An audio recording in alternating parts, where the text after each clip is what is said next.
सर्वप्रथम तुम्हा सर्वांचं मनापासून स्वागत आहे. खरं तर हा जो माळशेजघाट बोरांडे पंप स्टोरेजचा जलविद्युत प्रकल्प आहे याविषयी तालुक्यामध्ये एक अस्वस्थता आहे, एक नाराजी आहे नागरिकांमध्ये, तीव्र संतापाची लाट आहे. मधल्या काळात संसदेचं अधिवेशन सुरू होतं,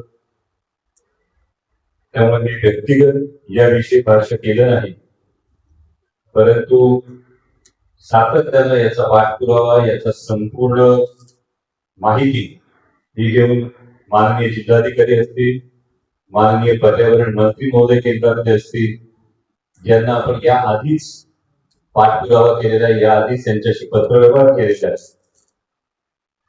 मध्यंतरी तालुक्यात काही जणांनी आवर्जून प्रश्न विचारला होता, खासदार जिवंत आहेत का?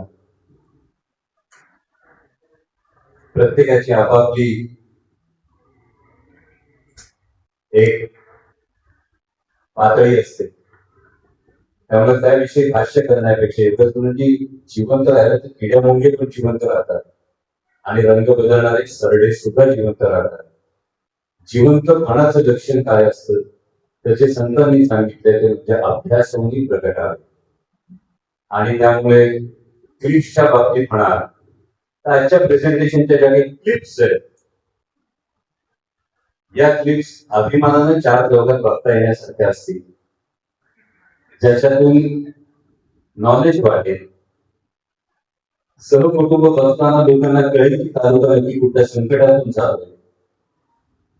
कदाचित काही लोकप्रतिनिधींना त्यांच्या अतिशय व्यस्त व्यापामुळे हा अभ्यास करायला वेळ मिळाला नसेल, म्हणून तुमच्या माध्यमातून मी सगळ्याच लोकप्रतिनिधींना विनंती करतो, प्रशासनाला विनंती करतो की हा प्रकल्प काय आहे, याच्यातून नेमकी काय धोके आहे हे व्यवस्थित प्रत्येकानं समजून घ्यावं. आणि म्हणून त्यासाठी थोड्याशा विस्तृत अशा पत्रकार परिषदेचं आपण हे आयोजन केलेलं आहे. सर्व पत्रकार बांधव असतील, सर्व सामाजिक कार्यकर्ते असतील, सर्व पदाधिकारी असतील, या सर्वांचं मी मनापासून स्वागत करतो. नियामक मंडळाच्या कार्यालयाबाहेर उपोषणाला गेले, त्यामुळे त्या सगळ्या लोकांनी आम्ही तिकडे आहोत, परंतु आमच्या या सगळीकडे लक्ष आहे. कारण आपण जो काही आतापर्यंत जिल्हाधिकारी महोदय असतील, केंद्रीय मंत्री महोदय असतील, यांच्यापर्यंत गेलेला पत्रव्यवहार हा त्यांना संपूर्णपणे अवगत. कारण माझ्या आपल्याला विनंती की आपल्या माध्यमातून ही गोष्ट जास्तीत जास्त लोकांपर्यंत पोहोचूया. तर नेमकं प्रकल्प काय?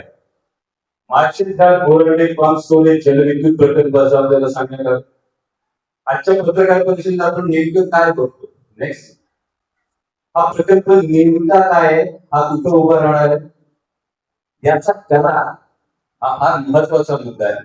याचा करार हा कोणात झाला?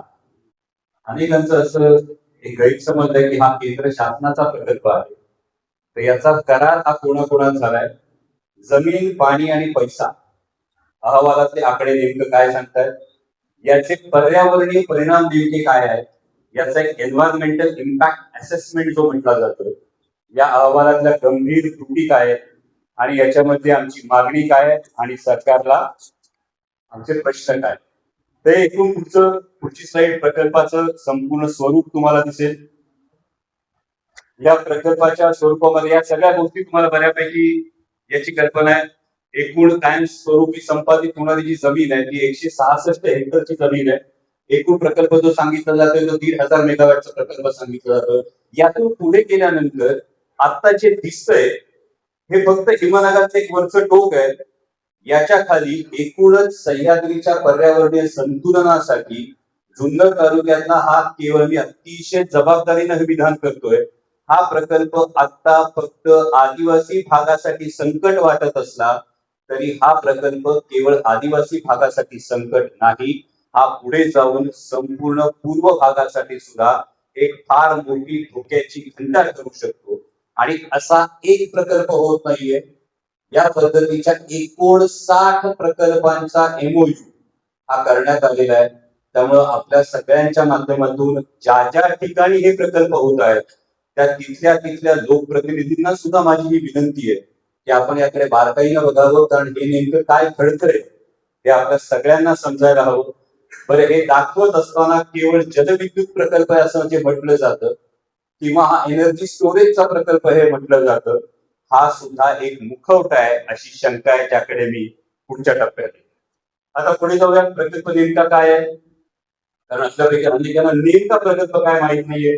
त्या पद्धतीने 2 जलाशय तयार करण्यात येणार आहेत. वर आडोशीला हा जुन्नर तालुक्यातला जलाशय असणार आहे, जो साधारणतः 7.15 MCM कपॅसिटीचा जलाशय असणार आहे आणि दुसरा जलाशय हा 8.10 MCM हा जलाशय असणार. आणि मध्ये हे जे तुम्हाला ब्लॅक लाईन दिसतेय, हे जे इथे मध्ये दिसतंय, हे भूमिगत बीजगृह असणार आहे. हे भूमिगत बीजगृहाच्या माध्यमातून टनेलिंगच्या माध्यमातून जेव्हा रात्री स्वस्त वीज वापरून या खालच्या जलाशयातलं पाणी वरच्या जलाशयात सोडलं जाणार आणि मग या टनेलच्या माध्यमातून पाणी खाली येत असताना जेव्हा वीज दर जास्त असतो तेव्हा हे पाणी खाली सोडून 6 तास वीज निर्माण केली जाणार, अशा पद्धतीचा हा संपूर्ण प्रकल्प. हे जेव्हा 59 प्रकल्प आपण बघतो तेव्हा 59 प्रकल्पांची माननीय मुख्यमंत्री महोदयांच्या नुसार जी प्रस्तावित कपॅसिटी जी म्हटली जाते ती 80,000 मेगावॅटची कपॅसिटी सांगितली जाते. पण 2030 पर्यंतची एकूण महाराष्ट्राची एनर्जी रिक्वायरमेंट जर बघितली तर ही 80,000 मेगावॅट नाही. शंकेची जी पाच चूक चुकते इथे चूक चुकते की जी महाराष्ट्राची रिक्वायरमेंटच नाही अशा पद्धतीच्या एनर्जी स्टोरेजचे 59 प्रकल्प सह्याद्रीवर लादण्याचं नेमकं कारण काय. आणि यामध्ये बांधकाम कालावधी हा 5 वर्ष आहे. यामधल्या हे जे वाक्य हे फार महत्वाचं आहे. हे जे डोंगर पोखरून या पद्धतीच्या नलिका आणि प्रेशर शॅफ्ट जे केले जाणार आहेत हे यासाठी फार मोठ्या प्रमाणावर स्फोटाची गरज असते. यामध्ये कास्टिंगची गरज ही फार मोठ्या प्रमाणावर असते. आता कंपनी असं म्हणत असते की आमच्याकडे या संदर्भातली टेक्नॉलॉजी आहे, तर कुठल्याही अहवालामध्ये या संदर्भातल्या कुठल्याही टेक्नॉलॉजीचं कुठेही ना स्पष्टीकरण आहे ना या टेक्नॉलॉजीचं कुठेही एक्झाम्पल देण्यात आलेलं आहे. आणि सह्याद्रीच्या एकूण कातळाची रचना जर आपण बघितली तर हा संपूर्ण सह्याद्री हा बेसॉल्ट खडकापासून बनलेला आपला पर्वत आहे. आणि सह्याद्री जो बनलेला आहे यामधला पुढचा फार मोठा धोका तुम्हाला सांगतो. सह्याद्री जो बनला हा ज्वालामुखीतून बनलेला. त्यामुळे ज्वालामुखीतून जेव्हा एखादा पर्वत बनतो तेव्हा तो लेयर्सनी बनत असतो. ज्वालामुखीचा आता एक स्फोट झाला, त्यानंतर काही महिन्यांनी काही वर्षांनी स्फोट झाला, त्यानंतर काही वर्षांनी स्फोट झाला. त्यामुळे आधीचा लाव्हारस थंड झालेला, त्यानंतर दुसरा स्फोट झाल्यानंतर दुसरा लाव्हारस थंड होतो. आणि त्यामुळे 2 लेअर मध्ये ज्याला आपण सायफन म्हणतो, ज्याला आपण गॅप्स म्हणतो, या असण्याची फार मोठी शक्यता आहे. आणि हा प्रकल्प डिझाईन करत असताना याचा जिओलॉजिकल स्ट्राटा सर्वे हा आपल्या कोणाही समोर असून नाही.